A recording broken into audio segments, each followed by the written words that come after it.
But on Mount Sinai, they saw no form, but they heard the sounding of the ram's horn, and they heard the voice and the word of Yahweh, and he spoke, and it ushered in his presence. So it's very important to note this. Now, a Yobel, the word Yobel, literally, as we spoke of earlier, is a ram's horn. We see that in verse 13, that the sound that they heard came from a Yobel. It came from a ram's horn.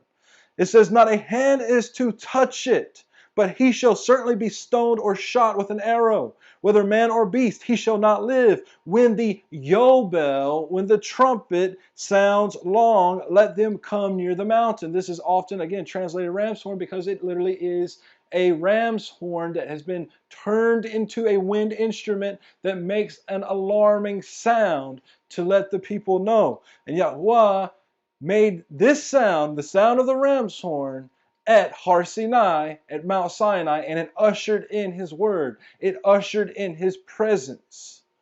Wayikra, Leviticus 25 verse 8.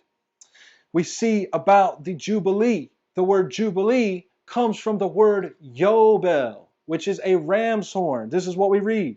And you shall count 7 Shabbathot, 7 Sabbaths of years for yourself. Every 7th year is a Sabbath year. So they number for themselves 7 Sabbath years, and the time of the 7 Sabbaths of years shall give to you 49 years. That's just basic math. 7 times 7 gives you 49. And then you shall sound a ram's horn. You make the shofar teruah, is what it literally says. Shofar teruah. So they would make the sound of the teruah blast, which are those 9 consecutive blasts that wake the people up, to pass through on the 10th day of the 7th month on Yom Kippur. Cause a ram's horn to pass throughout all your land. This is the word Yobel. So the word Jubilee gets its term from Yobel. That's what it means. We think of Jubilee means rejoicing and all these things, and it does. But literally, the Jubilee is sounded, the Yobel is sounded on the 10th day of the 7th month, which is Yom Kippur, during the 49th day, the 49th year before the 50th, which is the Jubilee. So on the 49th year, on the day of Yom Kippur, the day of atonement, they sound the teruah blast to let the people know that the 50th year is coming, and that the Yobel, the year of the Yobel, the Jubilee, the 50th year, is approaching. It says in verse 10, and you shall set the 50th year apart and proclaim release throughout all the land to all its inhabitants. It is a Yobel. It is a Jubilee to you. And each of you shall return to his possession, and each of you return to his clan. So the whole reason of reading this and talking about the Jubilee and bringing it into the study on Yom Teruah is to bring in the idea of the fact that the Yom Teruah not only is a picture of the coming of the sovereign, a time that he dispatches his armies, the armies of the heavens, the armies of the Shemayim, to come to war, but it's also to let us know that it is a time that will fulfill what we call the Messianic age, or the time that the Messiah rules and reigns from Mount Zion, and the Torah goes forth to all the corners of the earth from his mouth. And we know that this will take place because this is the revelation that comes forth from the prophets. But the Jubilee year is a time of release, a time of letting the captives go free, a time of letting the debts be released. All these various things is a time of redemption. And so we see that there is light at the end of the tunnel, because the day of Yahweh begins in darkness. But the day of Yahweh, it is likened to 1,000 years, because the scriptures say that 1,000 years to Yahweh is as one day, and one day is as 1,000 years. So therefore, when we talk about this time period that's to come, the great Sabbath year, the 1,000-year reign of the Messiah that's coming, it is also a picture of the Yobel of the Jubilee. And it is going to be a fulfillment of the Jubilee, of the Yobel, of the time of the shofar sound. But it is directly related to the sound of Teruah, which is done on Yom Teruah. Because Yom Teruah is chained together by 10 days to Yom Kippur, to the announcement of the Jubilee year, to the announcement of the coming of Messiah, to the announcement of the great and terrible day of judgment that is at hand. So this is what all this is pointing to. Also, it is important to note that many wars were won by just the sounding of the shofar. For instance, the walls of Jericho. The walls of Jericho, they are a picture of the Tower of Babylon, the Whore of Babylon, the beast system, and all these things. And the walls came tumbling down when Yahushua, which is a picture of Yahushua the Messiah, Yahushua who is called Joshua, led the children of Israel around the walls of Jericho 7 times, and they shouted, which is the word teruah, and they sounded the shofars. They sounded the shofars and the trumpets, and the walls came tumbling down. So it is a time of redemption. So the Yom Teruah is not just a picture of the coming of the Messiah, the coming of the King. It is not just a picture of the going out to war and the great and terrible dark day of Yahuwah, nor is it just a picture of the time that is coming when the Messiah rules and reigns, but it is also a picture of the time that he destroys the empires of the earth and he judges them and blots them out forever. That is what we are to gain and to understand from this.